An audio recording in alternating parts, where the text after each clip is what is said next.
deux options. Et un truc donc on a fait pas mal de talks là-dessus. Donc si vous êtes vraiment intéressé sur la partie réactive hardcore, comment faire une application réactive end-to-end, il y a pas mal de ressources sur Internet qui existent déjà. Et dont je voudrais bien parler aujourd'hui, c'est comment est-ce qu'on peut avoir un peu de flexibilité par rapport à toutes ces nouvelles fonctionnalités. Et comment, par exemple, vous pouvez bénéficier de certaines de ces fonctionnalités réactives dans une application traditionnelle. Donc, comment est-ce que vous pouvez prendre une application MVC et puis bénéficier de certaines de ces fonctionnalités. Donc ça, c'est ce qu'on va faire aujourd'hui. Et on va se baser sur un cas d'utilisation qui est start.spring.io, qui ne connaît pas start.spring.io. Ne connaît pas. J'ai deux, trois. Cool. Donc si vous allez sur start.spring.io, vous tombez là-dessus. C'est en gros un petit service sans prétention qui vous permet de démarrer très facilement un nouveau projet. En gros, vous choisissez votre système de build, la version de Spring Boot que vous voulez, puis là, vous avez un searcher pour choisir des dépendances, cliquez sur Generate Project, ça vous donne un zip avec un projet prêt à démarrer. Et si vous voulez pas, si vous voulez pas le faire depuis le web, il y a toute une flopée de clients. Donc, par exemple, les IDE pardon, du marché ont une intégration. Donc, si vous utilisez IntelliJ, NetBeans, VS Code, Eclipse, ils ont tous une intégration avec ce service-là. Et vous pouvez créer un nouveau projet directement depuis votre éditeur et ça appelle start.spring.io automatiquement. Alors, ce qu'on fait, nous, équipe Spring, chaque fois que quelqu'un crée un projet, on va stocker des informations liées au projet, dans le but de mieux comprendre comment la communauté utilise Spring de manière générale, quelles options sont choisies, par exemple quel système de build vous allez choisir, etc., etc. Comme je l'ai dit, il y a toute une série de clients possibles qui vont utiliser cette interface.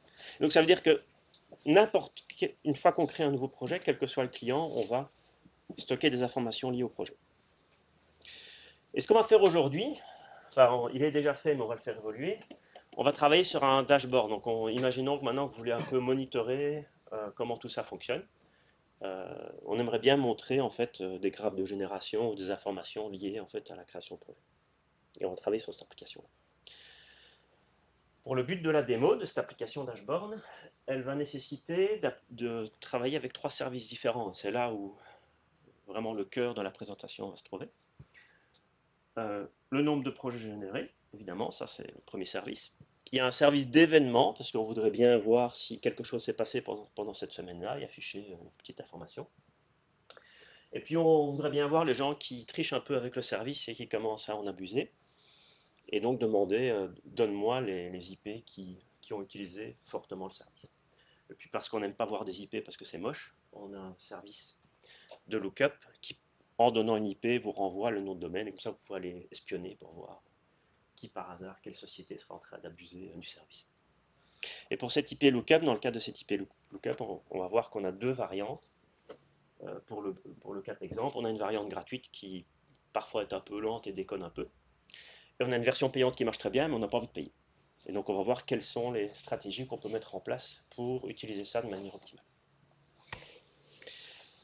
Donc c'est tout pour les slides, fort heureusement, parce que je m'ennuyais déjà. Alors, on a une app ici. Comme d'habitude, c'est sur GitHub. Je vous donnerai le lien à la fin. Donc si vous voulez revoir, réessayer, ouvrir ça dans votre éditeur préféré et puis commencer à jouer avec le code. Comme d'habitude, si vous avez déjà vu des présentations me concernant, il y a un commit par exemple. Donc, et chaque commit a une description de ce que ça fait. Donc ça vous permet pour une partie spécifique que vous voulez creuser un peu plus en détail, vous pouvez aller voir précisément exactement le commit, ce qu'il fait et comment est-ce que la fonctionnalité finalement a été implémentée ou est démontrée.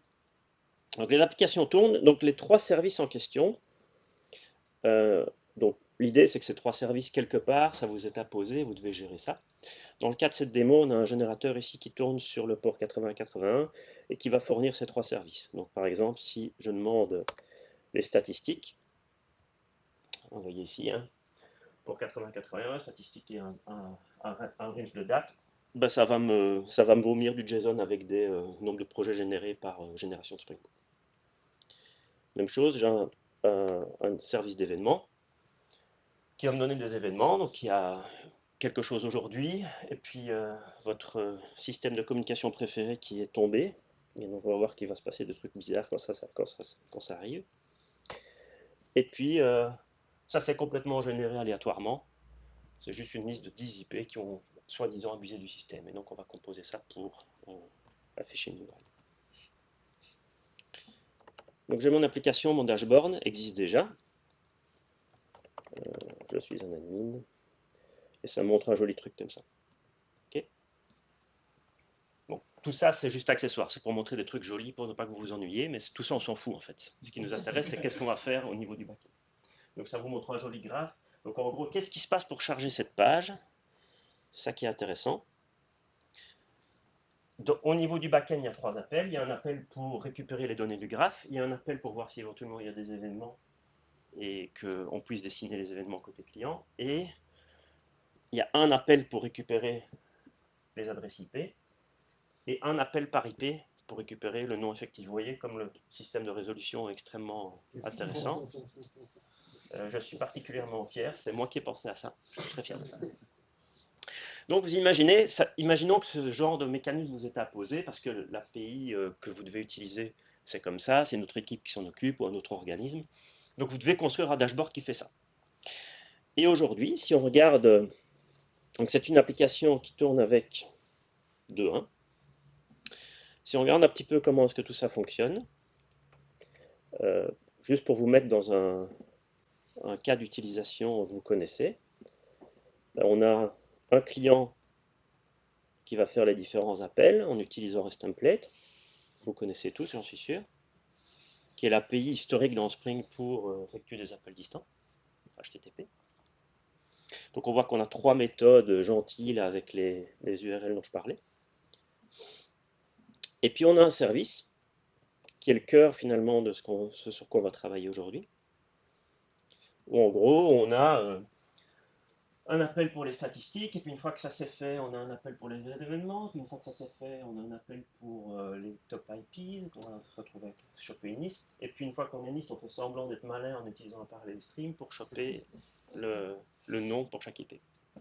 Et à la fin, ça va nous donner des trucs qu'on va accumuler dans un container, et ce container va être retourné à une vue, on utilise Timeleaf ici, et en fait simplement la vue va être rendue côté serveur, et puis il y a un petit peu de magie JavaScript pour dessiner. Ok. Bon. Alors, vous imaginez, enfin, il n'y a pas besoin d'imaginer, vous voyez très très rapidement le genre de problème qu'il y a ici. Ce sont des appels distincts, mais qui sont séquentiels. Il n'y a pas de gestion vraiment de la concurrence ici. Il y en a un petit peu ici, hein, plus ou moins. Je ne sais pas très bien sur quel trait de poule on tourne, mais enfin, soit. Et donc, potentiellement, si certains de ces éléments sont lents ou ne sont pas spécialement, on ne peut pas vraiment compter sur eux, ça peut être assez compliqué à gérer. Si vous voulez optimiser, vous pouvez commencer à créer des traits de pool et puis démarrer dans des trades et puis attendre que les trades se terminent. J'ai déjà mal à la tête rien qu'à expliquer ça. Mais bon, c'est ce qu'on a fait jusqu'à présent. N'importe qui a travaillé là-dessus sait que c'est ce genre de problème qu'il faut régler. Alors, qu'est-ce que Spring Boot 2 et via plus particulièrement Spring Framework 5, qu'est-ce qui va vous permettre de faire? Et donc, je vais vous montrer donc maintenant comment est-ce qu'on peut faire évoluer tout ça. Le premier truc qu'on va faire dans notre dashboard, c'est ajouter Webflux. Et donc, premier truc que je vais changer ici dans mon projet. Webflux, j'ai dit, pas Webflux. Donc ça paraît un peu bizarre parce qu'en fait, en gros, si vous regardez ça, c'est un peu comme si vous aviez les deux options en même temps. Ouais, mais en fait, c'est exactement ça qui se passe. C'est que vous avez un modèle principal qui est le modèle servlet qui va toujours prendre précédence. Donc si vous ajoutez web, ça va embarquer Tomcat, etc. Donc ça veut dire que c'est ça que vous voulez utiliser. Et ceci, en fait, vous permet d'ajouter la story réactive et les composants réactifs, et de vous permettre finalement d'en utiliser certains, comme on va le voir dans les démos. Alors, une des choses que donc Spring Framework 5 et l'ensemble du portfolio a dû faire, c'est que si vous voulez construire une application réactive, vous devez avoir tous les outils pour faire du réactif de bout en bout, parce que si vous faites du bloquant en plein milieu, ça va commencer à déconner. Donc si vous choisissez vraiment de faire une application purement réactive, vous avez besoin de ces outils. Et donc, ça veut dire qu'on a dû créer un nouveau client web, typiquement, qui était non bloquant. Il s'appelle le Web Client. Et la première partie des démos, je vais vous montrer comment est-ce que vous pouvez utiliser Web Client dans une application existante et en quoi est-ce que ça peut vous aider concrètement. Alors, nous voilà dans notre service qui utilise le REST template et on voudrait bien utiliser le Web Client à la place. C'est quoi les impacts? Donc, si vous avez utilisé le Web Client, le REST template pardon, avec Spring Boot, vous savez que il y a toute une série d'utilitaires que Spring Boot va vous proposer, les stratégies de sérialisation, désérialisation, les codecs à ajouter en fonction de ce que vous avez dans le ClassPass, etc. Et tout ça va être proposé via une interface qui s'appelle REST Template Builder et qui contient des choses préconfigurées. Puis après, vous pouvez tuner, vous pouvez changer, donc ajouter des options, retirer des options, et puis construire votre REST template spécifique pour votre cas d'utilisation. Ici, en l'occurrence, ce qu'on fait, c'est qu'on dit on va toujours aller taper sur localhost 8081 ici, donc pas besoin de répéter chaque fois cette partie-là de l'URL. Donc ça, c'est une des choses, par exemple, qu'on pourrait customiser. Donc c'est bisounours, mais c'est pour montrer le genre de choses que vous pouvez faire. Donc si vous passez avec un web client, bah, l'idée c'est de rendre ça le plus naturel possible. Et donc vous avez un builder aussi pour le web client qui a la même fonctionnalité. L'API est un peu différente, mais améliorée par rapport à REST template, heureusement d'ailleurs. Et donc ça c'est ce qui est nécessaire pour construire un web client avec Spring Boot. Vous voyez, c'est assez naturel puisqu'on a un builder, de nouveau le builder va être auto-configuré avec les codecs, etc. Bon, étape suivante, c'est que je voudrais retourner mes statistiques, donc le premier appel. Donc là, c'est un petit peu différent. L'API est un petit peu différente où on va faire un get, on va fournir l'URI avec les paramètres, faire un retrieve, et puis après, voilà. Après, ce qu'on va faire, c'est qu'on va dire, je voudrais bien retourner un publisher de Generation Statistic. Alors j'ai déjà lâché le mot. Ceux qui ne connaissent pas Reactive. Donc si vous n'avez jamais fait de Reactive auparavant, donc ça c'est une définition de pipeline. Donc ce code ne fait strictement rien. Ce code définit une pipeline qui va s'exécuter une fois que quelqu'un va exprimer un intérêt pour la donnée. D'accord? Ça c'est ta déclaration. Ça vous retourne une déclaration. Et cette déclaration, si vous souscrivez sur cette déclaration, bah, lorsque les ressources sont disponibles, ça va ouvrir la connexion HTTP pour vous, ça va faire l'appel, ça va commencer à récupérer les données. Et le truc qui a demandé les données, ce qu'on appelle le subscriber dans Reactive, va consommer finalement ce que ce publisher fournit comme données. Okay. Donc publisher subscriber, ça fait partie de l'aspect Reactive Streams. Donc c'est des interfaces de base qui permettent en fait dans une application réactive à différents composants de communiquer entre eux. C'est que vraiment le contrat vraiment de base. Ça ne va pas vous permettre de faire grand chose parce que ce dont vous avez besoin, c'est de manipuler, de composer ces choses. Et pour ça, vous avez besoin de ce qu'on appelle des opérateurs, donc c'est des fonctions de plus haut niveau, où vous allez pouvoir prendre un publisher et puis le transformer, le composer, le manipuler, etc., etc. Donc ici, pour le moment, on est vraiment à la base, où ceci est une définition. Lorsque quelqu'un va exprimer un intérêt pour ce truc, bah ça va exécuter ce truc-là, en fait, de la manière la plus optimale possible. Et donc, Mono, c'est une implémentation de publisher qui émet 0 ou un élément. C'est un cas particulier. Alors pourquoi est-ce qu'on a décidé de faire ça? Au contraire d'avoir par exemple une implémentation générique qui pourrait retourner 0, 1 ou n. Lorsque vous êtes dans un cas 1 ou 0, ben vous allez avoir des opérateurs spécifiques et donc c'est bien que le type soit aussi spécifique, de manière à ce qu'on ne soit pas dans une situation où, par exemple, avec un type unique, vous auriez des opérateurs qui aient du sens avec une liste, mais en fait, vous savez que vous n'allez jamais avoir une liste. Donc, vous n'avez pas envie de voir ces opérateurs. C'est pour ça qu'il y a deux opérateurs au niveau du Project Reactor. Il y a Mono et Flux. Mono, c'est pour 0 et 1 élément, et Flux, c'est pour une liste d'éléments, donc 0n. Alors, 0n, ça tombe bien, parce que c'est justement ce que j'ai ici en dessous. J'ai donc une liste d'événements. Donc, en gros, ici, ce truc va me renvoyer, hein, donc si je reviens sur le montrer un peu le JSON, c'est un array avec des objets. Donc, événement, événement. Et moi, ce qui m'intéresse, c'est en fait, donne-moi les événements quand tu les as, quand ils sont dispo. Alors, pour faire ça, comment est-ce que c'est différent du code ici au-dessus? Pas très différent, vraiment. On va faire un get pour une URI. On va donner les paramètres. Faire un retrieve. Puis on va faire un body to flux event. Ça va me retourner quoi? Ça va me retourner un flux d'événements. Ok? Ça, c'est une déclaration qui fait pareil, sauf que au lieu d'attendre que l'entièreté de la réponse soit dispo et puis vous l'envoyez comme un objet, vous, ce qui vous intéresse, c'est un flux d'événements qui va potentiellement se terminer ou pas se terminer. C'est aussi ça l'avantage de travailler avec ce genre de contrat, c'est de pouvoir avoir potentiellement un flux infini. Dans ce cas-ci, évidemment, il est fini. Et donc, ça va vous permettre plus tard de manipuler cette information-là, sans devoir vous préoccuper de devoir accumuler la liste. Bon, alors, je pourrais continuer à le faire pour les autres, mais vous avez compris, hein, ici c'est pareil. On va changer ça. Donc, je vais juste faire mon checkout de.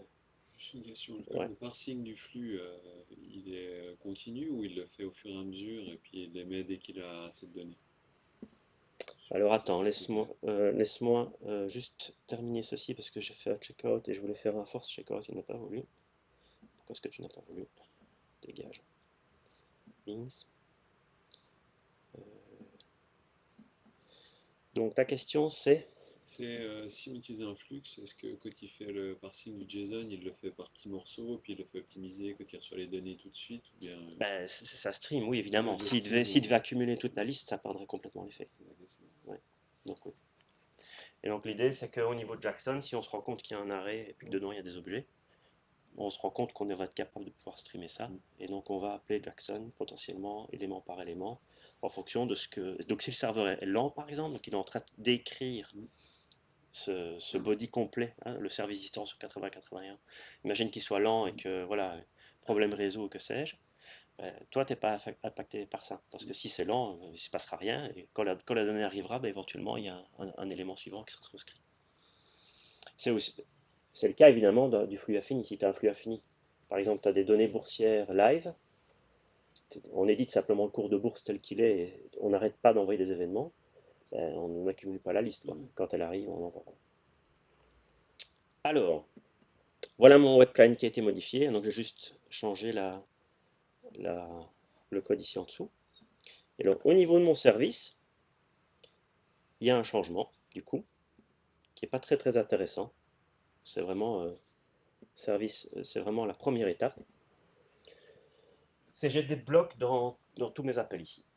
Et donc là, l'idée, c'est quoi? Pourquoi est-ce que je montre ça? Évidemment, ça n'a strictement aucun intérêt, puisqu'on est reparti avec ce qu'on avait avant, puisque chaque appel va en gros bloquer le thread, attendre que l'information soit là, et puis passer à la ligne suivante, un peu comme vous l'aviez avant finalement.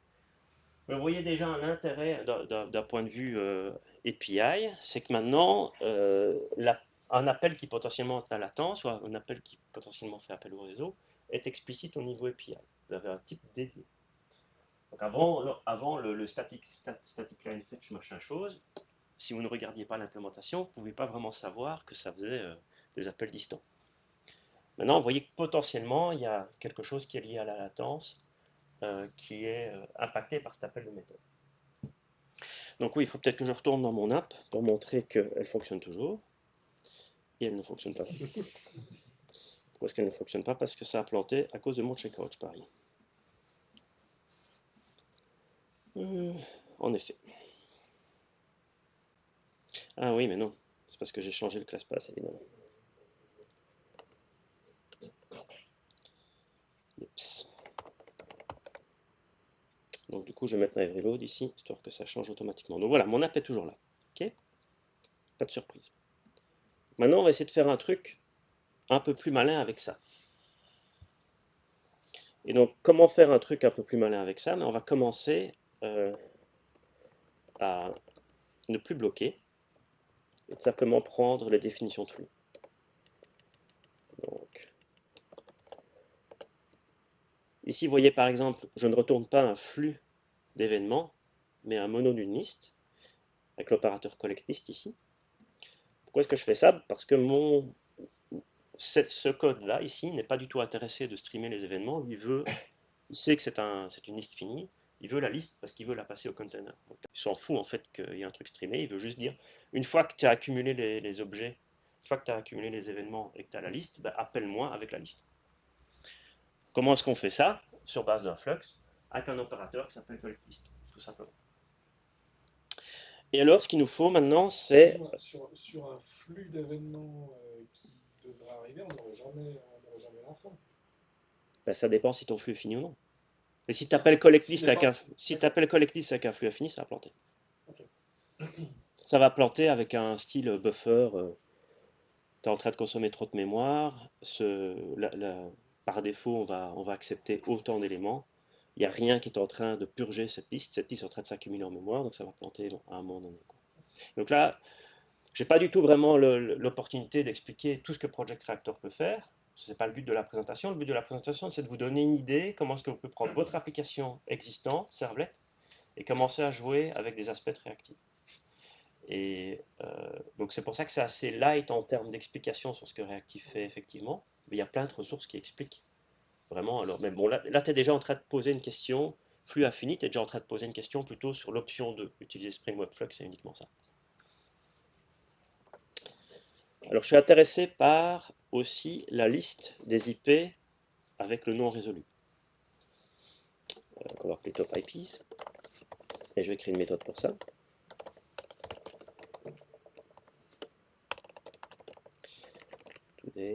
To date. Voilà, cette méthode-là.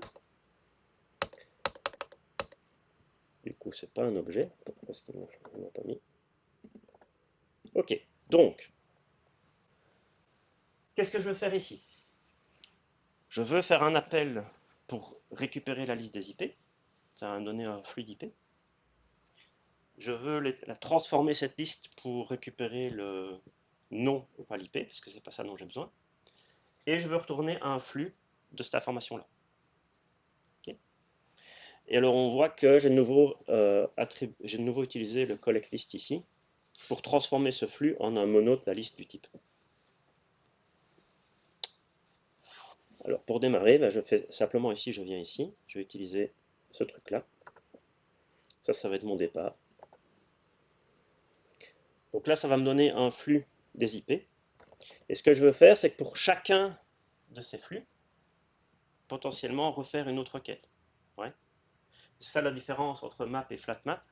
Donc map, c'est un opérateur qui prend le type et qui le transforme en un autre. Donc il fait une transformation de données. D'ailleurs, vous avez les mêmes API dans Stream. Vous avez utiliser Stream, Map et Flatmap, vous avez déjà entendu parler. C'est exactement le même concept.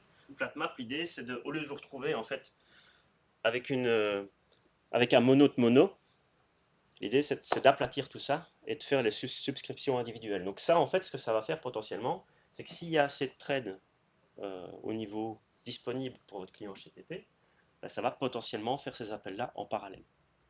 Si tous les threads sont occupés parce que le serveur fait déjà plein d'appels HTTP pour d'autres fonctionnalités, bah simplement, je dis attendre, ça ne veut pas dire bloquer, ça veut dire simplement quand il y aura des ressources disponibles, bah simplement cette pipeline va continuer à s'exécuter.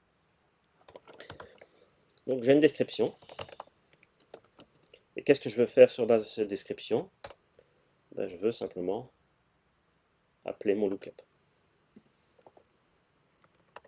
J'ai appelé ça description.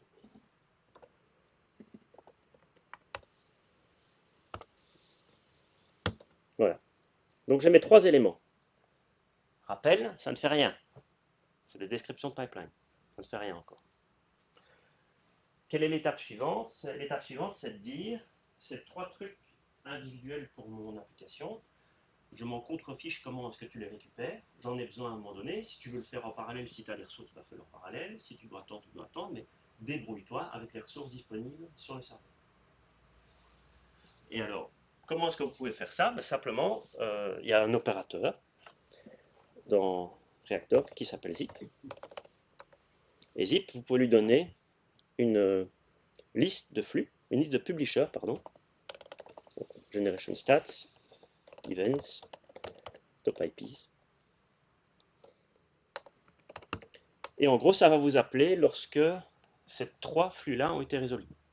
Ça va faire une subscription de ces 3 trucs-là, potentiellement en parallèle ou pas en parallèle. Ça, c'est l'optimisation de réacteur qui va déterminer comment le faire de la manière la plus efficace possible en fonction de l'environnement.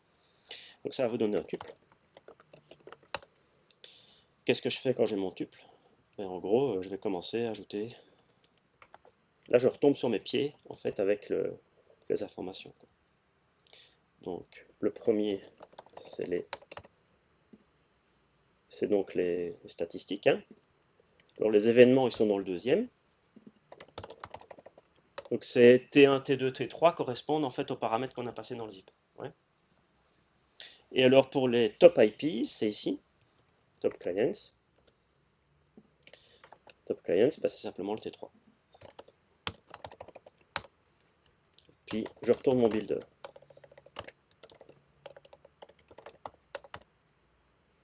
Et je retourne ça.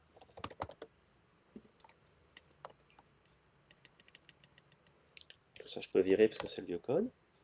Et donc, du coup, qu'est-ce que cette méthode devient? Ben, ça devient également un publisher du container. D'accord? Donc, on pousse un peu plus loin. Maintenant, ça veut dire que c'est une description de pipeline pour me donner le container dont j'ai besoin pour ma vue. Ouais. Donc, ça veut dire que, en gros, vous poussez ça plus haut et qu'à un moment donné, quelque chose va devoir exprimer l'intérêt. Alors, Excuse-moi. ouais.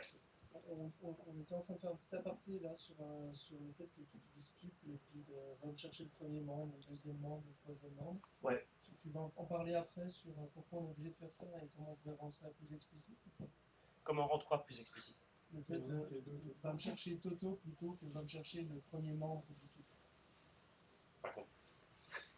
Là, tu travailles sur du coup des objets génériques.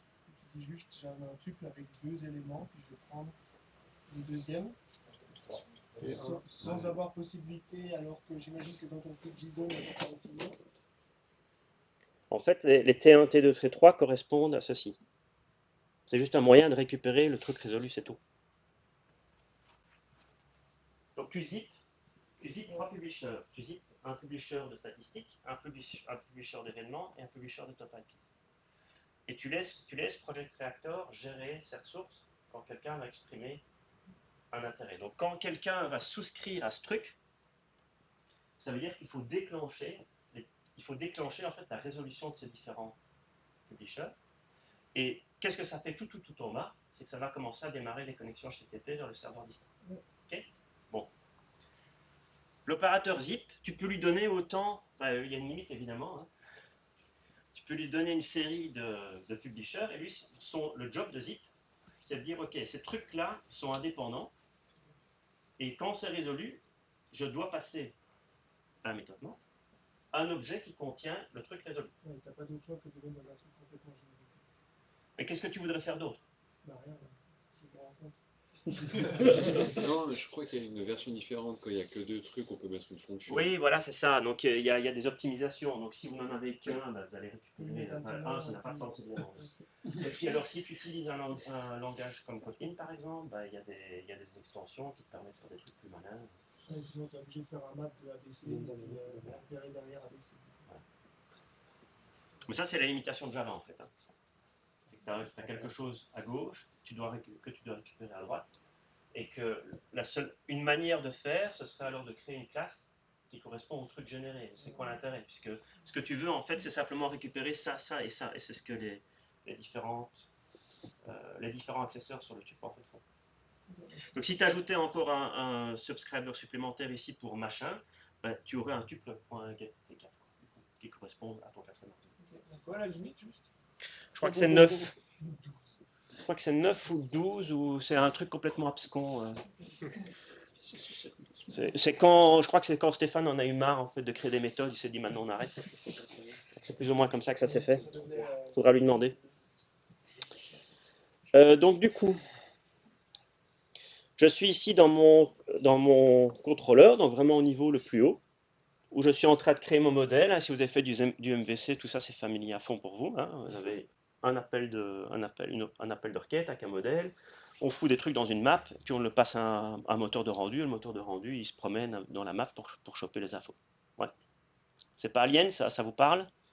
Ok. Bah, l'idée, c'est que j'ai besoin de mon container avec toutes les infos, mais pour le moment, ce que j'ai, c'est que j'ai un publisher. Donc, ce que je peux faire ici, c'est un appel effectif sur bloc qui va lancer toute la chaîne. C'est le bloc qui lance la chaîne. Bah, ici, en l'occurrence, il y a plein de manières différentes. Donc, le truc, encore une fois, c'est qu'il y a ce que Reactive permet de faire et ce que je suis en train de démontrer dans une application Bien sûr, traditionnelle. Là, en Donc, l'occurrence, un bloc, qu'est-ce que c'est? C'est un subscribe avec un timeout infini, ouais. tout simplement.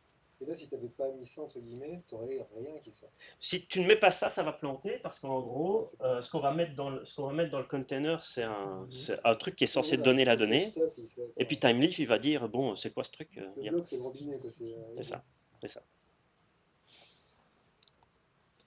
Enfin, bon, Voilà, donc mon application est de nouveau là. Et maintenant, ce qui se passe, c'est que les différents appels sont ici, puisque mon serveur fout rien, parce que voilà, il faut rien, puisqu'il n'y a que nous, il n'y a que moi là, en train d'accéder à localhost. Chaque fois que je fais un get sur la racine, donc ça va systématiquement, parce que je pense que par défaut, le client Netty HTTP, je crois qu'il alloue 10 threads pour le client, si mes souvenirs sont bons. Bah, bam, ça va dispatcher automatiquement les 3 premiers. Puis lorsque les IP vont commencer à arriver, il va réinitier des requêtes automatiquement, potentiellement en parallèle. Donc, si j'avais ici 500 IP à la place de 50, bah, à un moment donné, on aurait rempli le pool, et puis il va attendre que les requêtes se terminent pour réinitier de nouvelles requêtes. Bon, tout ça c'est bien, mais ça reste bisounours. C'est intéressant. Ça peut être assez intéressant d'un point de vue concurrence, mais maintenant que vous êtes dans ce monde-là, l'idée c'est que vous allez pouvoir mettre en place toute une série d'opérateurs. Vous allez pouvoir manipuler le code que je viens de changer. Vous allez pouvoir ajouter des sémantiques très facilement, sans devoir faire de la programmation concurrente avec des traits, des timeouts, des joins et toutes ces crasses. C'est ça l'avantage, évidemment. C'est qu'une fois que vous avez ça en place, ça devient puissant très très rapidement, très facilement. Ok, donc, qu'est-ce que je veux faire maintenant? Que je me souvienne de mes démos. Oui, c'est ça. Ok. Donc avant de vous montrer comment est-ce qu'on peut améliorer ce code pour le rendre plus efficace, on va tricher un peu. Où est-ce qu'il est mon truc? Sur mon endpoint 8081, j'ai un service de latence que je viens d'accéder. Et en gros, ce que ce service de latence là fait pour le moment, c'est que 0% des requêtes ont une latence random ajoutée. Okay? Donc ça veut dire que pour le moment, le service ne fait rien. L'idée, c'est que si j'augmente ce ratio, par exemple à 0,8, ça veut dire que 80% des requêtes vont prendre entre 200 millisecondes et 8 secondes. Le truc un peu radical, bien pourri, pour montrer en quoi est-ce que ça affecte votre application. Okay? Donc je vais faire ça. Si vous vous demandez d'ailleurs, vous voyez Actuator Latency, en fait c'est un endpoint Actuator Custom. Spring Boot 2, c'est très très facile de créer des endpoint Actuator Custom. Et comme on a réécrit, en gros on a réécrit l'actuator from scratch, plus ou moins. On a tout jeté puis on a recommencé. Vous allez le définir d'une manière standardisée avec un contrat qu'on vous donne et on va le déployer pour vous sur MVC, sur Webflux, sur Jetty et sur JMX. Particulièrement en France, je ne sais pas pourquoi d'ailleurs, mais il y a 1 an ou 2 ans, quand on donnait des présentations sur l'actuator et qu'on montrait un peu ce que c'était capable de faire, il y avait toujours une personne, toujours une minimum, qui venait râler que l'actuator ne marchait pas sur Jetty. Et pourquoi est-ce qu'on ne supportait pas JaxRS, machin. Et donc bah, ça a résonné et on s'est dit, puisqu'on va devoir de toute façon supporter Webflux, il n'y a pas de servlet, il n'y a pas de contrôleur MVC, ça ne fonctionne pas de la même manière, puisque de toute façon on va devoir trouver une solution pour le déployer en mode réactif, on va en profiter pour également offrir une abstraction et une implémentation JaxRS. Donc c'est ce qu'on a maintenant à partir de Spring Boot 2. Et donc cet endpoint là, je peux montrer peut-être brièvement, comme ça donne un petit peu plus d'idées de ce que ça veut dire exactement. Voilà, cet endpoint-là est tout bête. Hein. J'ai une déclaration ici avec un identifiant. j'ai une opération de lecture, une opération d'écriture, avec des trucs. Et donc en gros, ce que je viens de faire ici, je vais retourner sur le code que j'étais vite. Je viens de changer le paramètre ratio, je viens de le mettre à 0,8. Donc en gros, ça vient d'appeler cette méthode avec 0,8, nul, nul. Et donc ça va mettre à jour mon petit truc ici, mon petit outil. Et donc maintenant, si j'essaie de redémarrer, ben, vous voyez que ça mouline pas mal, quoi. Okay. C'est logique, puisque 80% des requêtes ben, peuvent potentiellement prendre jusqu'à 8 mois. Ok, cool. Seulement, je ne vous ai pas dit. Ton latency s'applique du coup à tout ton Ah, serveur. mais ça, je le dis pas. C'est justement ça l'idée. C'est qu'on va essayer de le découvrir ensemble. Mais c'est une bonne question. C'est exactement ce que je m'apprêtais à dire d'ailleurs. Donc, c'est une bonne question. Donc, le système de latence a ralenti des trucs, mais on ne sait pas très bien quoi. Donc, on va voir si notre serveur, en fait, qu'est-ce qui se passe, pourquoi est-ce que c'est lent. Imaginons que vous n'avez pas vu que j'ai changé la latence. On se met dans l'idée que quelque chose s'est passé, mais on ne sait pas quoi. Donc, je vais regarder mon service de santé, bah, il est là. C'est cool. Il n'y a pas des masses de détails, donc je vais quand même en ajouter. Hein. Donc, je vais venir ici et demander d'avoir des détails, par exemple ça.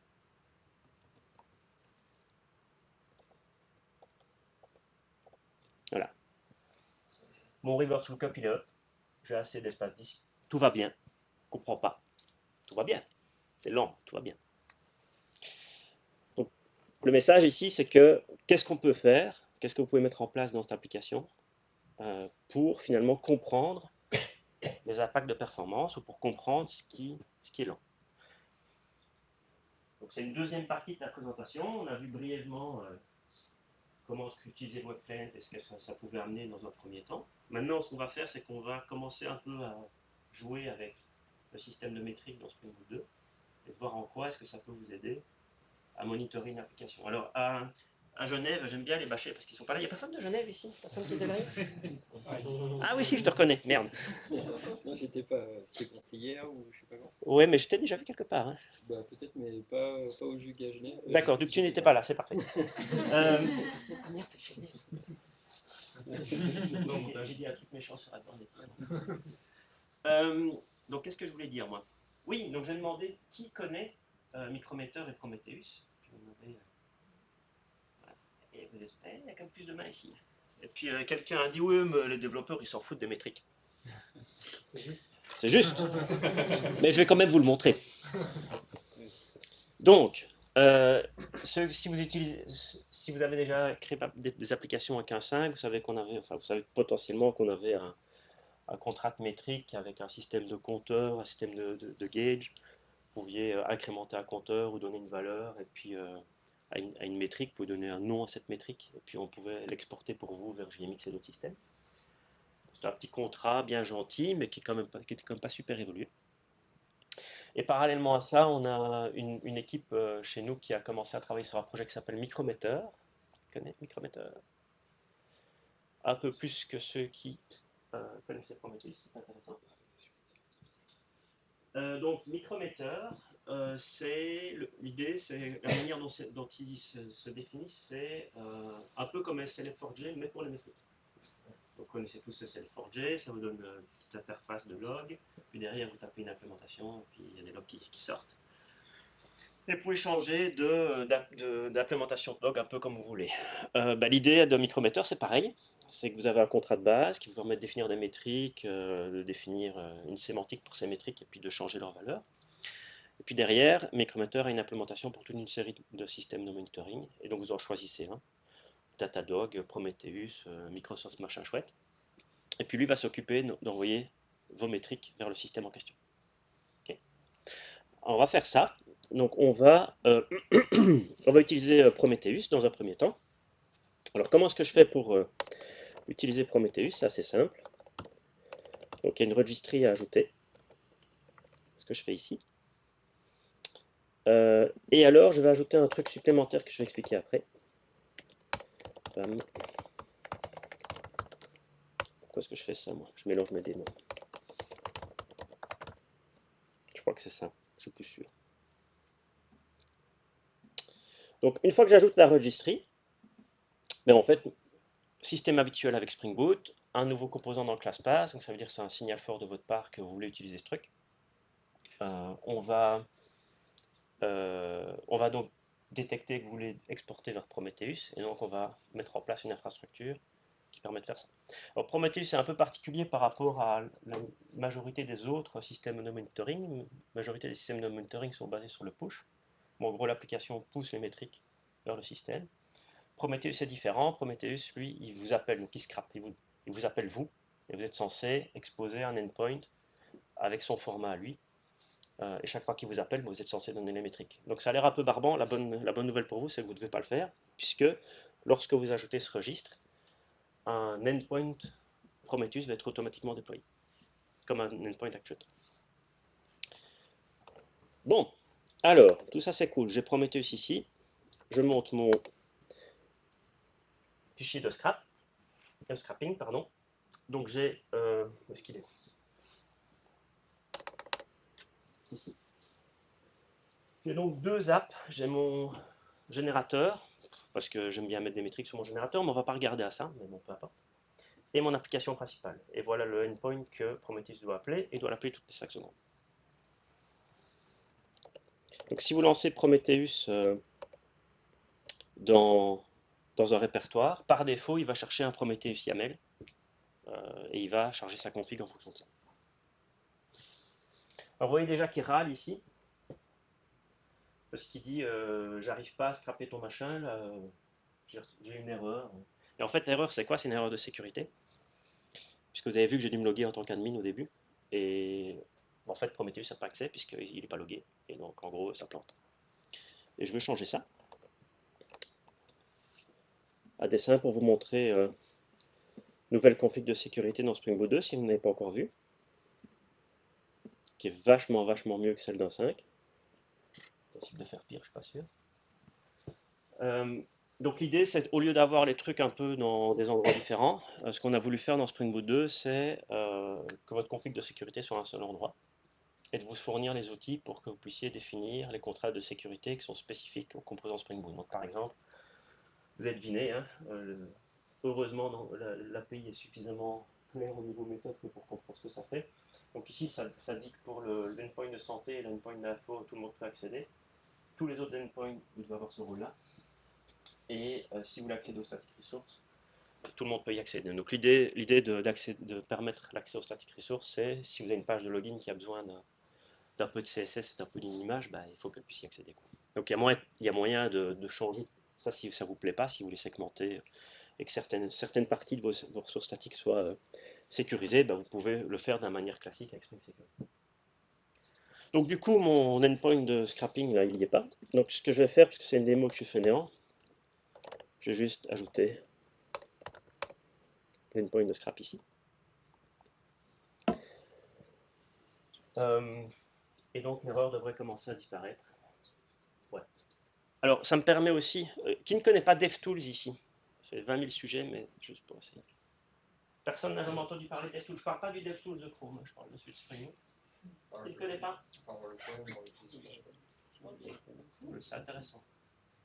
Donc, pour ceux qui ne connaissent pas, est-ce que vous savez que Spring Boot a une fonctionnalité que vous pouvez ajouter en local? Vous ne le savez pas, mais je vous le dis. Où votre application peut redémarrer automatiquement. Personne ne s'est posé de question que je faisais des modifs dans l'application et que ça se rafraîchissait tout seul. Faut le dire, hein. Si vous trouvez ça bizarre. Posez de questions. Donc, alors, comment est-ce que ça marche concrètement, brièvement? J'ai ajouté une dépendance qui est ici quelque part, là, voilà, notre ami. Ça fait deux choses en fait, c'est que ça va démarrer votre application avec un class loader particulier et quelque chose qui monitore vos fichiers, qui monitore votre class path de sortie. Et quand vous changez le class path, donc quand vous compilez votre projet, il va se rendre compte qu'il y a une classe qui a changé. Il va détruire le class loader dans lequel votre application est et le recréer et redémarrer l'application. Donc l'idée c'est que ça ne redémarre pas le process. Donc, ça veut dire que toutes les caches de la VM sont chaudes, toutes les classes qui ont été chargées, parce que ça c'est assez lent en fait. Charger une classe, l'air de rien, quand vous en avez 8000 ou 10 000 à charger, ça peut être relativement lent. Donc l'idée c'est que là que la VM est chaude et toutes ces caches sont gardées. Alors, comment est-ce que ça marche concrètement? Il y a une intégration dans IntelliJ qui est assez sympa, qui est ici. Où en fait je lui dis, quand tu passes d'une frame à l'autre, bah, compile quoi. D'accord? Ça c'est assez sympa. Donc qu'est-ce que ça veut dire concrètement? Je suis dans mon éditeur, je fais des trucs. Je passe au navigateur, donc je change de frame, enfin, je change le focus en fait. Et ça va compiler automatiquement. Donc l'idée c'est que le use case c'est quoi? C'est vous codez un machin, vous passez dans le navigateur, et là votre application redémarre dans le background. D'accord? Si vous utilisez une vieille version d'IntelliJ ou un éditeur qui n'a pas cette fonctionnalité-là, il suffit de recompiler votre projet. Donc si vous utilisez Eclipse, bah, Alt S, je pense, enfin, vous sauvez quoi. Quand vous sauvez, ça compile et ça fait pareil. Parallèlement à ça, on a une intégration avec un truc qui s'appelle Live Reload. J'ai déjà oublié ce que je disais avant, mais c'est pas grave. Live Reload, qui connaît? Qui ne connaît pas? Qui ne connaît pas? Waouh! Ceux qui ne connaissent pas, qui fait du développement web, front-end, pardon. Pas convaincu. Alors Live Reload, en fait, c'est un truc qui n'a rien à voir avec Spring ni Pivotal d'ailleurs. C'est une société tierce qui fait ça. C'est un système qui permet qui permet à un processus d'envoyer des commandes au navigateur. Et l'idée, c'est d'améliorer l'expérience développeur lorsqu'on travaille sur un composant front. Donc l'idée, c'est que vous modifiez le composant front, par exemple, vous modifiez une vue ou bien un CSS ou quoi. Et le serveur, en fait, peut envoyer une commande au navigateur pour rafraîchir une certaine partie de votre DOM. Et donc de vous montrer en live ce que le changement a comme impact dans le navigateur. Le serveur est payant et relativement cher. Le client, c'est gratuit dans tous les navigateurs, enfin les principaux. Donc c'est le petit machin que j'ai installé là, sur lequel on a sauvé. Et le protocole est open source. Et donc l'idée, ce qu'on s'est dit, bah, c'est si on implémentait un tout petit serveur Live Reload Trikiki qui n'a qu'une seule commande, c'est rafraîchir le navigateur, comme la commande de base. Et donc en fait, c'est ce qu'on a fait. Et donc quand vous avez DevTools, il y a un serveur Live Reload qui démarre. Vous pouvez vous y connecter. Donc si vous avez des bons yeux, voilà. Si vous avez des bons yeux, vous voyez que maintenant mon navigateur est connecté à mon application Spring Boot. Et là, bah, c'est l'effet qui se coule, quoi. Vous êtes dans votre IDE, vous changez du code, vous changez de fenêtre, ça se compile, et une fois que ça se compilé, le petit serveur Live Reload demande au navigateur de rafraîchir votre zone. Okay. Si vous ne saviez pas ça, ça existe depuis genre 2 ans. Hein. Merci. Plus. J'ai pas voulu être trop méchant pour ceux qui ne savaient pas.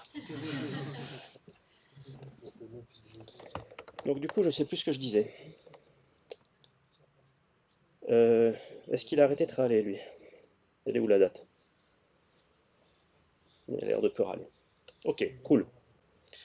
Donc j'ai un peu des statistiques maintenant qui sont exposées via Prometheus. Mais Prometheus, ce qu'il va me donner, c'est qu'il va me donner une interface un peu dégueu. C'est pas fait vraiment pour... Donc en gros, je vais pouvoir aller choisir ma métrique ici. Donc tout ça, ce sont toutes les métriques qui sont exposées. Donc il y a certaines qui sont spécifiques à Prometheus qui n'ont rien à voir avec ce que nous on exporte. C'est le service Prometheus qui exporte ses propres métriques. Mais celle-ci, par exemple, bah, c'est les métriques de la JVM. Vous avez des métriques sur le... Bon, ici, c'est parce que cette instance de Prometheus, à un moment donné, monitore une application qui utilise SQL. Donc on monitore le connection pool. Vous voyez qu'il y a des métriques sur les requêtes HTTP, les requêtes serveurs, etc., etc. Puis si vous en choisissez une, vous exécutez, ben vous avez les différentes valeurs ici qui s'affichent. Mais bon.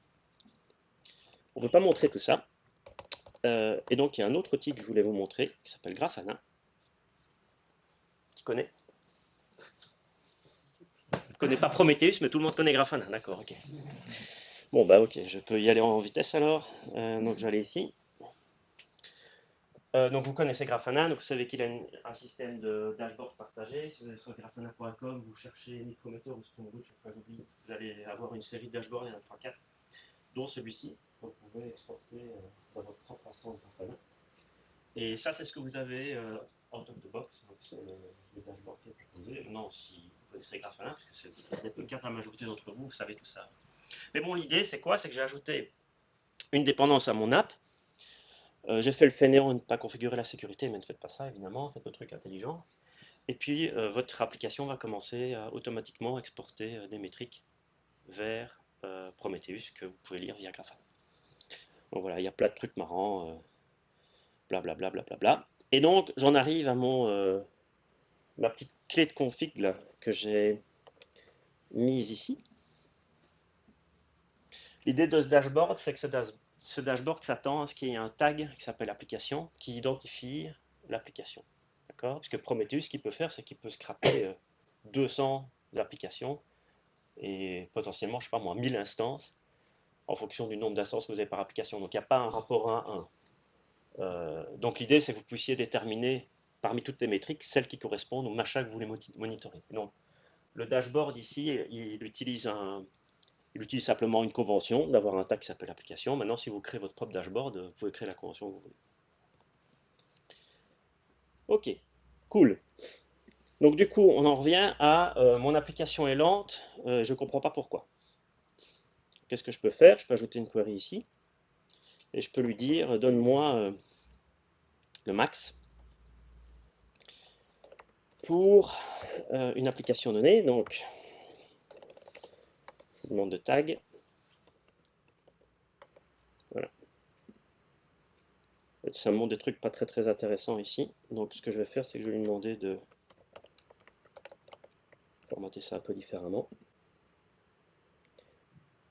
Et surprise, pour ceux qui savent lire, j'ai donc mon appel principal qui m'est vraiment très proche de Wisdom. Je me demande pourquoi. Okay. Donc ça, qu'est-ce que ça veut dire? Ça veut dire qu'il y a potentiellement un truc qui est lent et qui maximise le temps de réponse de l'application. Bon, ça ne vous dit pas grand-chose, ça vous dit toujours pas grand-chose. Donc l'idée, c'est donc ça monitore finalement le serveur, mais il y a également moyen de monitorer le client.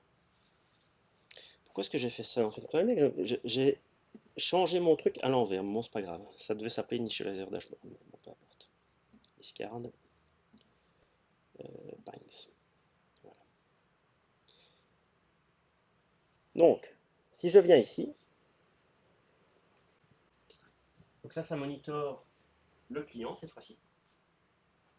Qu'est-ce que je vois? Je vois que mon reverse lookup est super. Okay. Donc, mystère résolu. C'est comme vous l'avez sans doute deviné, c'était pas très compliqué. Mon reverse lookup craquera et pas du tout, ça marche pas du tout. Et c'est lui pour lequel on a ajouté la lenteur. J'ai pas compris comment tu monitores le client. Pardon? J'ai pas compris comment tu monitores. Oui, ok, très bien. Donc, comment est-ce que je monitore le client? C'est que le web client, tu as vu que au tout début, on avait un REST template builder et à la place, j'ai mis un web client builder. Et j'ai expliqué que le composant qui t'était passé était enrichi par Spring Boot, c'est-à-dire que Spring Boot va détecter les choses qui sont dispo et il va configurer des valeurs sensibles par défaut pour que lorsque tu crées ton web client, ça fasse quelque chose d'intelligent. Lorsqu'on a ajouté Prometheus, il y a un filtre qui s'est automatiquement ajouté pour collecter des métriques et les exporter. Voilà, tout simplement. Donc si tu crées un web client via le builder qui est fourni par Spring Boot et que tu utilises l'actuator, automatiquement ça va commencer à mettre des métriques. Et donc c'est les métriques qu'on voit ici. On a vu HTTP server max, il y a un HTTP client max. Voilà. Donc j'ai mon max ici. Donc ça me dit vraiment que mon reverse lookup c'est du caca. Et donc je reviens sur la première partie de ma démo, maintenant que j'ai montré tout ça. La première partie de ma démo c'est j'ai basculé de REST template à web client. Qu'est-ce que je vais pouvoir faire maintenant? Comment est-ce que je vais pouvoir utiliser les opérateurs réacteurs pour faire un truc plus malin? Alors le truc que je vais vous proposer c'est de dire si la requête met plus qu'une certaine période de temps, bascule au service payant. Okay. Essayons d'implémenter ça. Donc, imaginez-vous implémenter ça avec un modèle impératif et REST template. Et bien entendu, vous utilisez des thread pools pour optimiser, donc il faut annuler le machin que vous avez démarré. Voilà. Bon, comment est-ce qu'on fait une fois qu'on a cette infrastructure? Alors, la première chose que je voudrais bien faire, c'est que je voudrais bien exposer une clé de propriété pour la période de temps, parce que je veux la manipuler. Ok, le timeout en fait. Je voudrais bien exposer une clé de propriété que je vais pouvoir spécifier ici. Qu'est-ce qui a déjà fait ça? Exposer des clés de propriété en utilisant Spring Boot. On ne sait pas très bien ce que ça veut dire. Est-ce que tu peux nous montrer du code? Ok. On va faire ça. Alors, on va créer un objet de propriété qui s'appelle dashboard properties. Pour l'exemple, on va dire qu'il y a un truc qui s'appelle, un sous-domaine qui s'appelle reverse lookup. Et là-dedans, on va dire qu'il y a une propriété qui s'appelle timeout. Ouais. Et on va dire que la valeur par défaut, c'est, je sais pas moi, 300 millisecondes.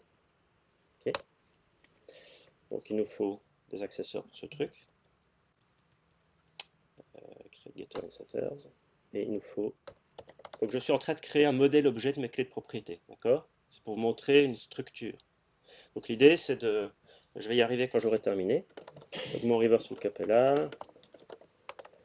Peut être final d'ailleurs. Et j'ai getter.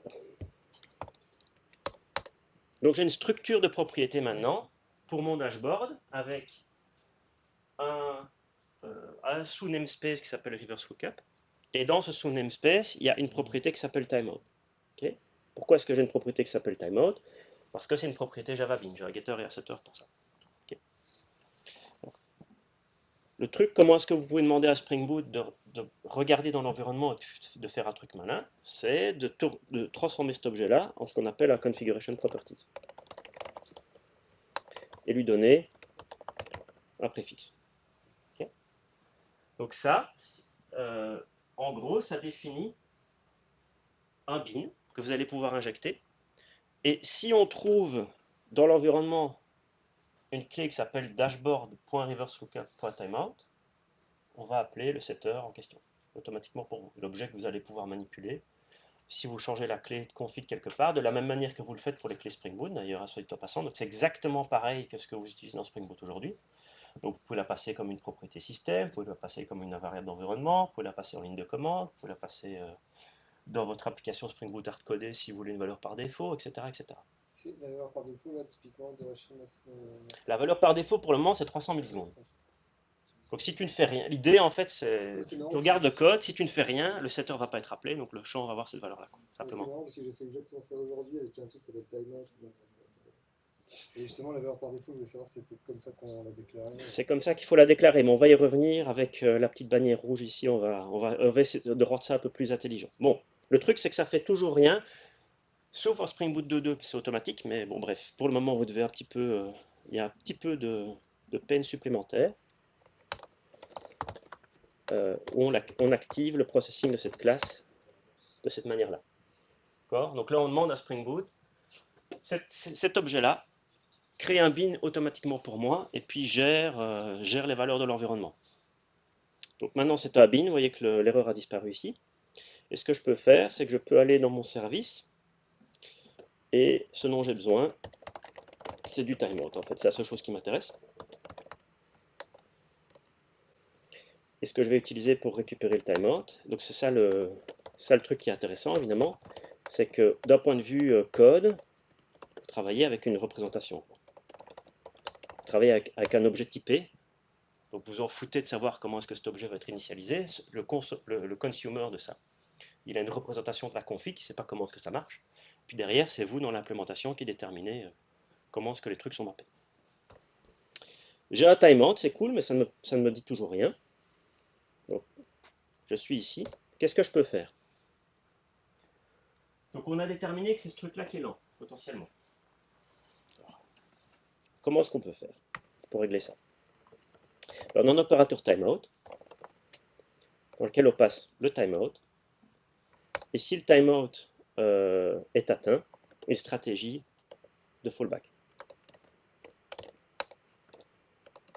Et comme vous voyez, le code est absolument horrible, avec plein d'asynchronisme, de wait, de join et je ne sais pas quoi. C'est horrible. Il faut quand même bien le dire. Soyons honnêtes quand même, hein. Quand on fait quelque chose de mal, il faut quand même le dire. Donc j'appelle mon client gratuit. Si le timeout est atteint, j'appelle le client payant. Et alors l'idée ici, ça qui est intéressant, c'est que l'ensemble des ressources va être géré automatiquement. Donc le fait de faire un cancel, parce que derrière il y a une abstraction, on peut faire un cancel sur un publisher pour dire non, finalement la donnée ne m'intéresse plus. Ça va être géré automatiquement par Project Creator. Project Creator va faire un cancel sur ce publisher-là. Et l'implémentation en dessous, bah, c'est le web client. Qu'est-ce qu'il va faire? Il va annuler la requête HTTP, potentiellement récupérer ou fermer la connexion en fonction de ta stratégie. Donc ça, vous n'avez pas besoin de vous en préoccuper. Vous ne savez même pas qu'en dessous c'est HTTP, c'est même pas votre problème en fait. Parce qu'on ne le voit pas ici que c'est HTTP, ça pourrait être autre chose.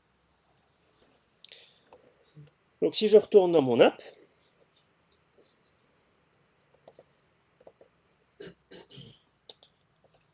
ben, mon app elle est vachement plus rapide. Hein. Ok. Alors, pourquoi est-ce qu'elle est plus rapide?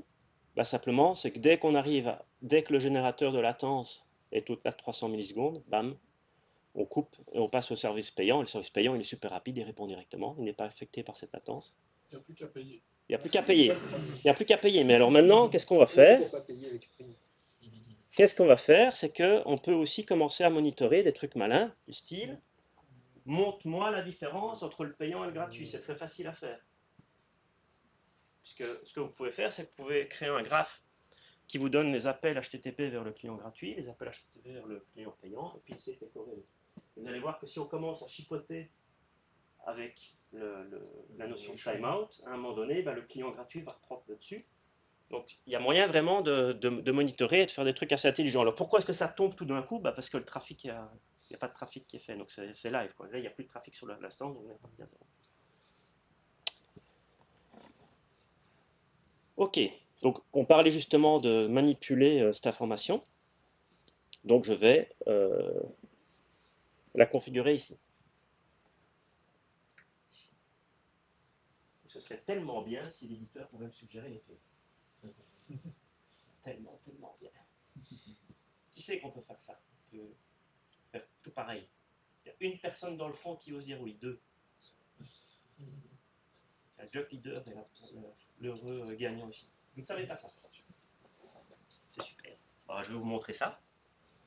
Alors ça a foiré parce que généralement quand on l'ajoute au début, il faut un peu de temps pour que l'éditeur comprenne qu'il y a un truc qui s'est passé. C'est cette petite bannière rouge là. Donc je vais l'ajouter, puis après je vais expliquer concrètement ce qui s'est passé.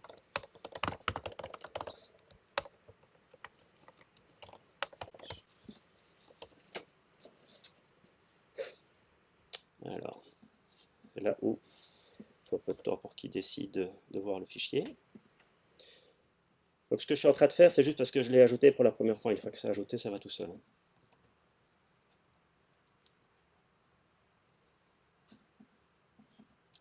Allez, synchronise mon petit.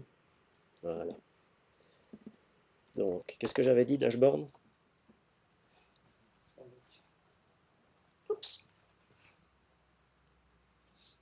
Alors, vous avez vu, le truc qui est pas mal, c'est qu'il y a support des durations. Donc, vous avez la valeur par défaut qui s'affiche joliment avec l'unité.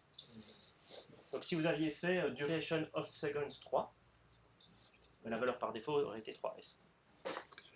Donc, un support des minutes, des heures. Alors, ce que je peux faire aussi, c'est retourner dans mon objet ici, et puis dire super description.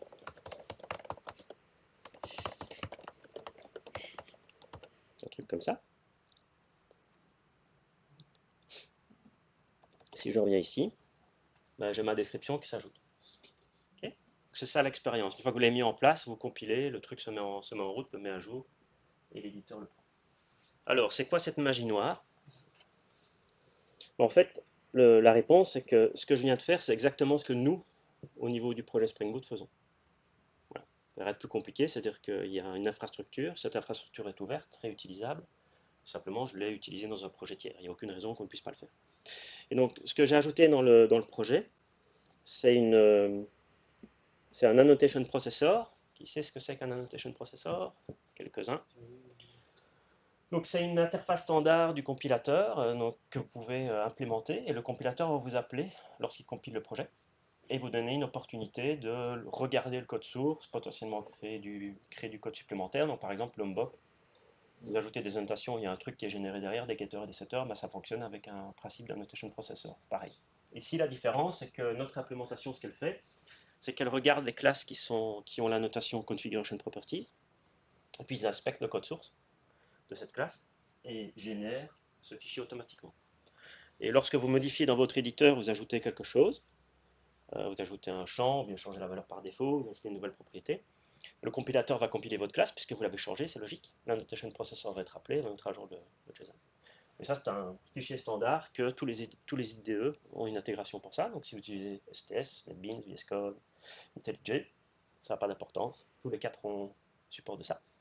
Ils vont simplement regarder dans le ClassPath s'il y a les fichiers qui sont à cet endroit-là. Ils vont construire un dictionnaire et puis vous offrir l'assistance.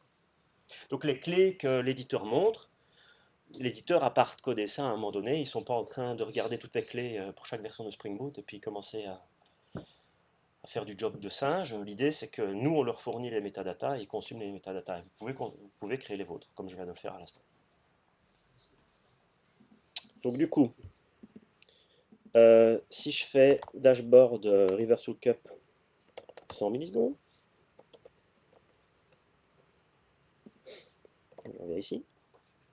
En fait, il y a ça sous GitHub, le petit dépendance, la petite dépendance. Là. Ça fait partie de Spring Boot, c'est un Non, module je de veux dire, Spring Boot.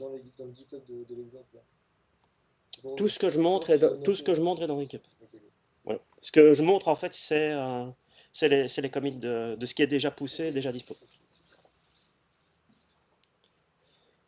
Donc voilà, du coup, qu'est-ce qui s'est passé ici? Il faut le temps un peu qu'il rafraîchisse. Donc j'ai mis 100 millisecondes, donc c'est encore plus rapide. Et là, on voit que avec notre... alors, il faut que je vois. Voilà. Notre service gratuit, notre service gratuit, il est quasiment plus utilisé, en fait. Parce que directement, on bascule au service payant. Si je mets par exemple 5 secondes, vous avez compris, la courbe va s'inverser. C'est pas très intéressant en soi, mais l'idée c'est de vous montrer un cas d'utilisation concret où vous avez un problème de performance, où quelque chose n'est pas optimisé comme vous le pensiez que ça serait. Ajouter des métriques et regarder un peu dans Grafana ce qui se passe, c'est un moyen assez efficace de comprendre finalement ce que votre service fait. L'autre truc qui est sympa, c'est que comme vous avez le support de l'IDE, il y a plein de choses automatiquement qui vont se faire ainsi. Vous allez avoir de la validation. Donc si je rafraîchis ici, mon application ne fonctionne plus. Juste pour montrer encore une petite fonctionnalité. Et vous avez un joli message d'erreur qui vous dit donc j'ai pas pu démarrer, ça j'ai pas pu changer. Et nouveau dans Spring Boot 2, si vous ne le savez pas, on vous dit aussi dans quel fichier, à quelle ligne la valeur. Donc c'est 6 et 33. 6 et 33. Donc on s'attend à ce que les éditeurs commencent un peu à parser ces messages d'erreur et vous donnent des liens. Vous cliquez dessus, puis directement ça ouvre le bon fichier, etc. Et les IDE n'ont pas encore, les développeurs n'ont pas encore, d'IDE n'ont pas encore été séduits par cette idée-là, mais on les travaille pour que cette fonctionnalité-là soit implémentée. Ok. Du coup, j'ai quand même fait 1 heure quelque chose, moi. Très bien. Qu'est-ce que je peux vous montrer d'autre? Alors, très rapidement, je ne vais pas le montrer. Je vais juste faire le checkout et... first checkout, merci. Montrer encore un truc, c'est comment est-ce que vous pouvez créer votre propre métrique. Parce que pour le moment, la seule chose que j'ai montré, c'est les métriques standards que Spring Boot propose. Même système, comme dans tout, hein, il y a une API que vous pouvez utiliser pour créer vos propres métriques et les exporter. Et un truc que je n'ai pas encore montré, c'est que le Reverse Lookup gratuit, il a beaucoup de défauts. Il a un défaut supplémentaire, c'est qu'il a des rate limiting. C'est ici. Donc en gros, vous pouvez l'appeler 25 fois par minute, je crois, ou 30 fois par minute, j'ai déjà oublié. Donc il y a un bucket qui se décrémente et qui s'incrémente au fur et à mesure en fonction des appels. Donc une autre solution serait par exemple de dire, elle n'est pas implémentée ici, mais une autre solution que vous pourriez faire, c'est lorsque vous voyez que le rate limiting approche d'une certaine valeur, basculer automatiquement sur le service payant par exemple. En plus du timeout, c'est très facile à faire. Alors, vous aspectez la valeur et puis en fonction de ça, vous prenez une stratégie. Mais ici, ce que j'ai fait dans ce commit-là, c'est pas ça. Ce que j'ai fait dans ce commit, c'est vous montrer comment est-ce qu'on peut ajouter une métrique custom. Donc là, voilà. Donc en gros, qu'est-ce que je fais? Il y a un concept dans Micrometer qui s'appelle la Meter Registry. Donc c'est elle qui va contenir, c'est un registre de métriques. Et ce registre de métriques est mutable, donc vous pouvez lui ajouter des métriques à n'importe quel moment. Donc ici sur la registre, je lui demande une gauge, je lui donne, ça c'est la clé de la métrique. Et ça c'est l'objet que je vais utiliser pour changer la valeur de la gauge typiquement. Donc ça me retourne un atomic integer, donc, qui est backé par la métrique.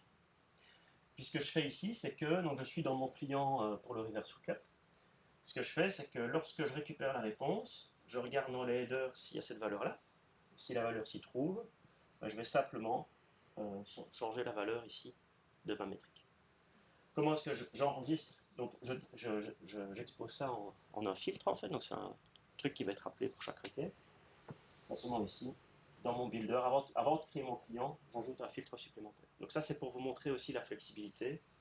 Vous allez avoir ici un builder qui va être commun à tous les web clients de votre application Spring Boot avec des bons défauts, avec comme on a parlé tout à l'heure, le fait d'exposer les métriques standards, etc. Et juste avant de le créer, ce client en particulier, vous ajoutez un filtre supplémentaire, donc ça c'est très facile à faire. Et donc ce filtre supplémentaire, il va exposer une métrique. J'ai fait un petite gauge ici. Donc si on regarde sa définition, vous voyez ici qu'on a de nouveau notre identifiant que j'avais utilisé dans le code. Okay. Donc le reverse lookup rate limiting handling, c'est en fait cette clé ici. C'est l'intérieur de la fonction, c'est Java 8 ou c'est juste ou c'est propriétaire L'intérieur de quelle fonction? à l'intérieur de OneNext Response. Ça? Oui. C'est l'implémentation de ton filtre. Ah, c'est bon. Donc en gros, lorsqu'on fait une requête, ça passe dans le filtre et tu as la possibilité. Donc le do on next, tu as plusieurs choses que tu peux faire. Donc ça c'est vraiment ça qui va effectuer la requête. Donc tu as la possibilité d'intercepter, de le remplacer en fonction de ta logique. Et le do on next, c'est lorsque j'ai la réponse qui revient, qu'est-ce que je fais avec? C'est un callback en fait. En nominal, c'est juste l'exchange en fait. Ça fait rien. Donc ça c'est ce qui en gros, c'est ce qui s'assure que ton filtre va effectivement invoquer le truc derrière. Quoi. Je veux dire, un filtre neutre, il n'y aurait que ça. Voilà, c'est ça. C'est ça. Donc si je viens ici, pourquoi est-ce que j'ai plus rien? Qu'est-ce que j'ai encore fait? C'est mon checkout qui n'a pas aimé mon checkout, pareil. Ou j'ai pas modifié ma config? Je l'ai modifié quand même. Ben, ça a disparu, puisque j'ai fait un checkout forcément.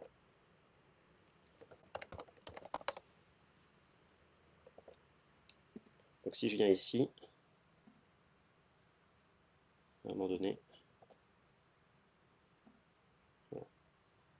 Donc là encore une fois, si vous n'avez pas de trafic en continu, ce truc ne va rien vouloir dire, parce qu'ici c'est bloqué sur 20, mais en fait ça s'est déjà rempli de nouveau, puisque le service ne l'appelle pas. Donc l'idée de ce truc, c'est que c'est une valeur live en fonction des appels à votre service. Ok, donc j'ai encore une démo qui va nous emmener dans un monde encore complètement différent, mais c'est pour vous montrer comment est-ce qu'on peut encore aller plus loin avec ce que Webflux vous permet de faire dans votre application traditionnelle MVC. Ce que je veux faire maintenant, c'est je veux implémenter un live stream. Donc je vais checkouter ici. Et normalement, je ne sais plus comment c'était, c'est live. Non, je ne sais plus comment je l'ai appelé. Live stream. Je vais dire live stream et j'aurais pu écrire ce que j'ai dit, ça aurait été bon. C'est ça que je voulais montrer, moi. Il n'a pas pris le template pour une raison bizarre. J'ai plein de problèmes aujourd'hui, je ne sais pas pourquoi.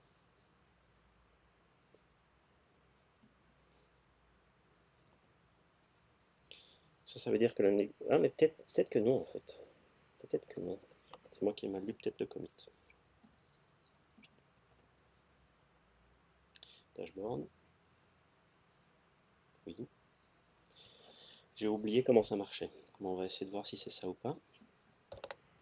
Ah, mais oui, c'est ça en fait. Idiot. Ok.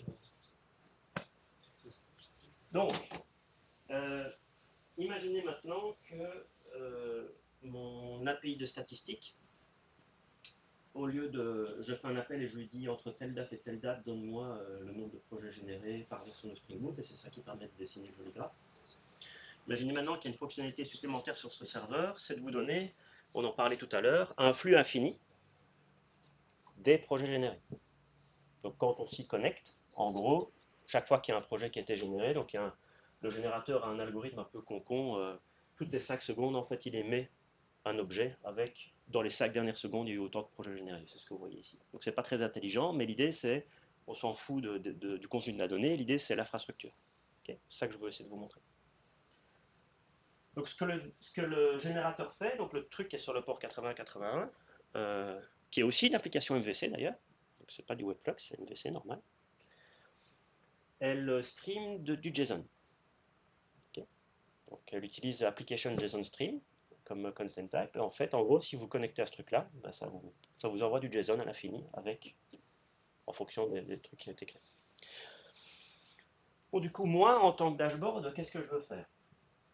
Je ne suis pas très intéressé par manipuler la donnée. La seule chose que j'ai envie de faire, c'est la transmettre au client en serveur Sentinel, et que le client, simplement, chaque fois qu'il reçoit un message, ben, il dessine un petit carré comme ça.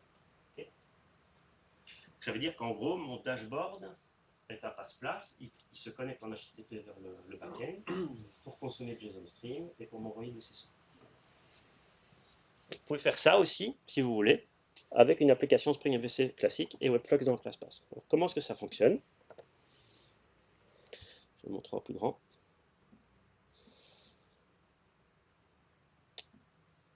Alors, donc j'ai une nouvelle méthode. Donc ça, c'est l'appel à mon backend. Et ça, c'est mon flux infini. La statistique, c'est le truc qui balance du JSON Stream. Donc, quand vous regardez le code, c'est pas très différent. Hein. Donc, je veux choper ça, donne-moi un flux avec cet objet-là. Et donc, chaque fois qu'il y a un objet dans ce stream de JSON qui passe, on utilise, peu importe la stratégie, probablement Jackson ici, pour désérialiser le JSON, en faire un objet, et puis émettre une nouvelle valeur dans ce flux. Alors, qui consomme ce flux? C'est cette méthode ici. Alors là, il y a un truc assez puissant. J'aime bien faire la démo de ce truc parce que je trouve que ça montre la puissance de Reactor une fois que vous commencez à l'utiliser. La puissance des opérateurs est phénoménale. Je trouve que c'est vraiment, vraiment intéressant ce qu'on est capable de faire en termes de combinaison. Il y a un truc qui, à mon avis, a attiré votre attention, c'est l'opérateur share ici. L'opérateur share, en fait, ce que ça va faire, c'est que ça va transformer ce flux en un flux partagé. Qu'est-ce que ça veut dire? Ça veut dire que la première personne qui exprime un intérêt va initier le flux. Et s'il y a des autres composants qui sont intéressés par la donnée, donc des autres navigateurs, du coup, hein, si vous suivez la logique, puisque chaque navigateur va appeler potentiellement cette méthode-là qui va souscrire, on va voir comment est-ce que cette méthode-là est utilisée au niveau plus haut, il va simplement joindre le flux existant. Parce qu'il n'y a pas un intérêt à voir les trucs du passé. Ce qui vous intéresse, c'est ce qui se passe maintenant. Et donc, share, ce qu'il va faire, c'est que ça va... En fait, c'est un opérateur de broadcast gratuit. Ça va créer une connexion HTTP vers le back-end, et vous allez pouvoir vous y connecter avec autant de clients que vous voulez. Et puis, les fenêtres du navigateur vont commencer à dire, finalement, la vue live, je m'en fous, je m'en vais de ça. Donc, ça va se déconnecter de cette vue, se déconnecter de ce flux, pardon, avec effet de bord. Et lorsque le dernier va se déconnecter, simplement, ça va arrêter. Et ça va couper la connexion HTTP vers le backend, tout simplement. Donc ça, c'est simple à faire. Et alors, le cache 20, c'est juste un petit truc pour l'effet démo. Ça garde les 20 derniers éléments. Donc si je rafraîchis la page, en fait, ça me rejoue les 20 derniers éléments. Il y a un système de cache. Donc ça veut dire que maintenant, si j'ouvre un deuxième navigateur, une deuxième fenêtre, pardon, sur cette même URL, il va y avoir une deuxième demande de SSE qui va passer par cet opérateur partagé. Il va simplement joindre le flux existant, tout simplement. Alors, comment est-ce que ça marche au niveau utilisateur de ce live stats qui est retourné ici? Alors, il y a aussi un autre élément important, c'est que vous voyez que le flux est stocké comme un champ. L'idée, c'est que comme il est partagé, c'est une seule définition que vous allez créer au début, et vous n'allez pas la recréer à chaque fois qu'on la demande, quoi. Donc l'idée, c'est de la stocker dans un champ Lorsque vous utilisez opérateur share, si vous retournez chaque fois un nouveau flux, bah forcément l'opérateur share va être inutile. Donc l'idée c'est de bien le stocker et de le retourner tout simplement. Et puis les composants vont souscrire dessus. Et donc mon SSE ici, bah, c'est tout simplement, qu'est-ce que je fais? Bah, je retourne le flux. Et je laisse MVC faire le reste. Et comme j'exprime que je veux du SSE, bah, Spring MVC va automatiquement gérer ça correctement. Et alors au niveau du navigateur, au niveau du client, pardon, montrer ce qu'il faut faire, mais je pense que... Oui, voilà, ok. Par exemple, je vais vous le montrer en grand, c'est comme un peu mieux. Donc au niveau SSE, j'ai donc ce live stream ici. Je crée un event source dessus. Et puis chaque fois que je reçois un message, je vais simplement appeler ma petite méthode JavaScript qui va dessiner mon carré. SSE, c'est complètement standard, c'est supporté, ça n'a rien à voir avec nous. Parce que parfois, il y a la confusion de se dire, oui, mais SSE, qu'est-ce que c'est, machin. C'est un truc standard sur lequel on s'intègre. Donc si je montre ici le réseau, Brinks, je vois que j'ai un contrat un peu plus grand. Bon, toi tu vas dégager, c'est mieux. J'ai donc un stream ici, et je vois les messages qui défilent ici, toutes les 5 secondes, je reçois. Okay. Le serveur, c'est encore Tomcat? Pardon? Tout ça, c'est Tomcat. Les deux tournent sous Tomcat, ouais. Par contre, ici, non, clairement, si tu veux utiliser Netty, tu peux pas, puisque c'est une application Spring MVC qui est basée sur Servlet. Donc, voilà. C'est vraiment l'option. Si tu veux utiliser Undertow ou Jetty, pas de problème. Mais si tu veux passer vraiment complètement Event Loop, donc là c'est 100% réactif, donc tout ton code utilise des publishers en gros. Là tu dois basculer à Spring Web Flux et uniquement Spring Web Flux. Attends, en fait, si tu mets ça en production sur Internet, et puis que tu as 1000 clients, tu auras 1000 clients, 1000 HTTP clients qui arrivent sur ton serveur, enfin 1000 connexions HTTP, je veux dire, qui arrivent sur ton serveur. Ça va avoir une infra qui Tu n'as pas de notion de thread, puisque ce qu'il va utiliser, c'est qu'il va utiliser le même système pour pousser le SSE, il va utiliser le même système que le client va utiliser. Tu vas avoir un pool de threads qui va utiliser l'event loop et qui va envoyer en fonction de comment ça arrive. Donc tu ne vas pas avoir 1000 threads sur ton dashboard qui vont être alloués à ça. C'est ça l'idée du flux. Et l'idée d'utiliser Reactor, c'est que tu vas avoir un thread pool limité qui va simplement s'occuper d'envoyer quand il faut. Ça va aussi utiliser des IO bloquantes pour envoyer le contenu. Donc la manière dont ça fonctionne. Même sur Tomcat. Ouais, bah, tu utilises Servlet 3.1 quoi. Sinon, ce serait pas possible, évidemment. C'est l'adapteur qui utilise Servlet 3.1 qui permet de faire ça. Du coup, ça devient intéressant, effectivement. Ben, c'est pour ça qu'on fait une présentation, parce qu'on a fait énormément de présentations avec regardez tout ce que Reactive permet de faire, et puis les gens sont là, ouais, mais moi j'ai rien compris à la moitié du truc que tu as montré. L'idée de cette présentation, c'est de montrer du code, d'une application, vous l'avez sans doute déjà tous, elle n'est pas très compliquée, voilà, concept assez standard, reste en tête, machin. Puis on vous amène gentiment dans ce nouveau monde, sans devoir réécrire l'entièreté de l'application, en fait, c'est un peu ça l'idée. Le lien vers le repo GitHub, on me demandait tout à l'heure ce que je montre, est-ce que c'est sur le repo GitHub. Tout ce que j'ai montré aujourd'hui, c'est exactement ça. Il y a la feuille de déviation. Le do not crap là, que j'ai fait, il n'y est pas partout, je crois. Mais bon, je crois que vous allez sur Git. Et je le tuterai aussi tout à l'heure, oui, en fonction. Voilà. D'autres questions? Oui. Ouais. Si on avait eu envie de customiser le nom de pool, de thread qu'il y a dans le pool, est-ce qu'il y avait une façon simple, juste avec Spring Boot J'en ai pas la moindre idée. Je pense que c'est en fait qui customise le nom le thread pool de Tomcat ou Jetty. Non, donc c'est vraiment Reactor. Reactor et WebClient va avoir un pool séparé pour toutes les activités de développement. Tu peux effectivement customiser, mais c'est un concept Reactor que j'en ai pu mettre là-dedans, oui, c'est possible. Sinon, tu as toujours la possibilité, bon, ça, on revient dans des concepts un petit peu plus compliqués, mais on a vu un appel à bloc. Un appel à bloc qui permet de déclencher toute la chaîne et de retourner le container. Ce que tu peux faire, c'est qu'à la place de bloc, tu peux appeler une méthode qui s'appelle subscribe-on. Et subscribe-on te permet de donner un exécuteur. Et donc, en fait, ce que ça dit, c'est souscrit sur ce thread pool-là. Tu peux même créer ton thread pool à toi et puis dire utilise celui-là pour la chaîne. Bon, pour les autres questions, ce sera pendant l'apéro. Merci.